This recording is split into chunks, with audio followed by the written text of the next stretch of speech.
This is Optimal Relationships Daily, episode 1411. 4 Ways to Get Emotional Closure in a Relationship, All by Yourself, by Dr. Margaret Rutherford of drmargaretrutherford.com. Hello, everybody. I am Greg Audino, your host and narrator, back with you again to read from an article that offers great tips and insight when it comes to building strong relationships.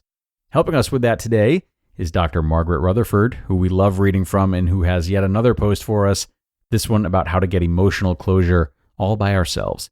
Important stuff. So listen close. We're going to dive in now and optimize your life. 4 Ways to Get Emotional Closure in a Relationship, All by Yourself, by Dr. Margaret Rutherford of drmargaretrutherford.com. A couple of years ago, I got a quite unexpected email from an old boyfriend. I'd only talked to him once after a mutual friend had died, a conversation that had only focused on memories of that person and our own unique grief.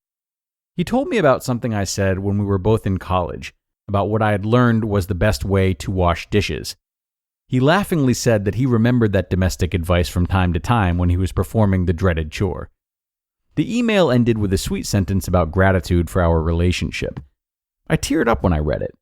I returned the same kind of message to him, one of kind reminiscence and appreciation.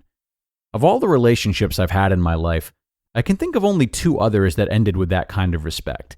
And although I'd tried from my perspective to achieve such closure, especially in my 2 divorces, my efforts had been rejected. Ironically, I realized that the marriages might not have ended had we been capable of such a conversation. But that's hindsight. If you long for emotional closure. Many people long for this kind of emotional closure. This is true not just for divorce and other romantic relationships that end, but also for friendships that suffered from misunderstanding or betrayal of confidences, or estrangement from a sibling or a parent. Even if there isn't hope for complete reconciliation, people can carry tremendous pain that a relationship that was once extremely vital in their lives didn't end respectfully. It's painful to recognize that people you once nurtured and sacrificed for, relationships that had incredible power in your daily life, are now gone without having mutual understanding of the situation and its untangling. I wish we could both talk about how our relationship suffered. I'm quite willing to take my share of the responsibility, but they refuse to talk. I haven't seen my parents in years. I hear that she blames me for everything. I want her to know that I really cared for her. He just disappeared. I still don't have a clue what went wrong. What you can do to get closure on your own. There are things you can do to help yourself get the closure you need. It takes time and patience, but you can do it.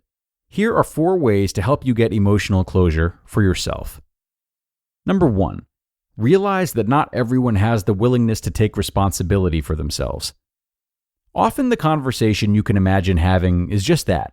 It's in your imagination or your fantasy. The other person doesn't have the capacity to have an objective conversation with you. They're not withholding something from you. They simply weren't ever capable of doing that in the first place. You misjudged. You thought you could fix them. They prefer to blame you and live in that blame.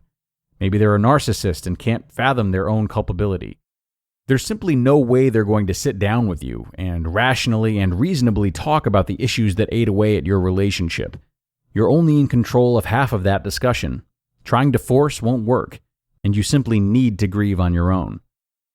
Number 2, quit trying so hard and give it time.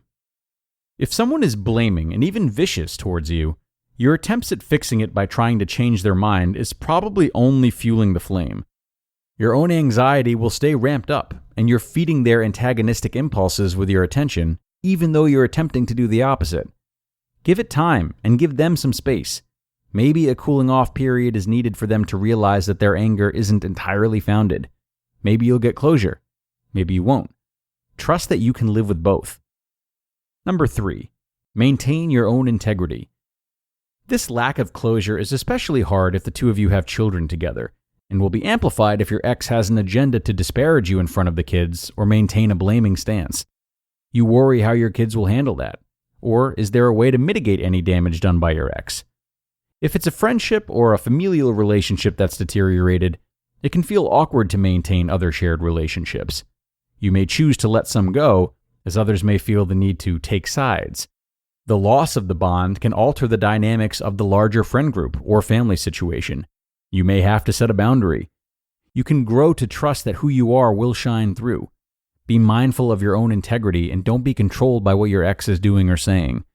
Guide your own life in a way that reflects your values. Your children will learn. Your friends will take sides, or they won't. If your biological family is not available, you can create your own family full of people you choose to have in your life. Number 4, make sure you're moving through your own feelings. It's hard enough when relationships end that you valued or worked hard on. Add a lack of closure to that picture, and it can cause a more complicated grief. As in all grief, try to notice whether or not you're moving through all the emotions of loss: denial, anger, fear, sadness. But take time to grieve. You can give yourself closure, and you can move on. Whatever shame or anger or disappointment you feel, you can let go. You just listened to the post titled, 4 Ways to Get Emotional Closure in a Relationship, All by Yourself, by Dr. Margaret Rutherford of drmargaretrutherford.com. And another great post from Dr. Margaret. Thank you to her, as always.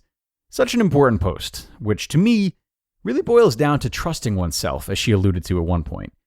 When we develop strong attachments to people and to outcomes and just the need for closure, etc., while this isn't something to inflict self-judgment upon ourselves for, what we're ultimately saying to ourselves is, I don't completely trust myself to go without that thing. So ask yourself what you don't trust yourself to succeed without, and think about how you can go about building a life of meaning without it. What else brings you sheer joy? What have others in a similar situation done that you can learn from them?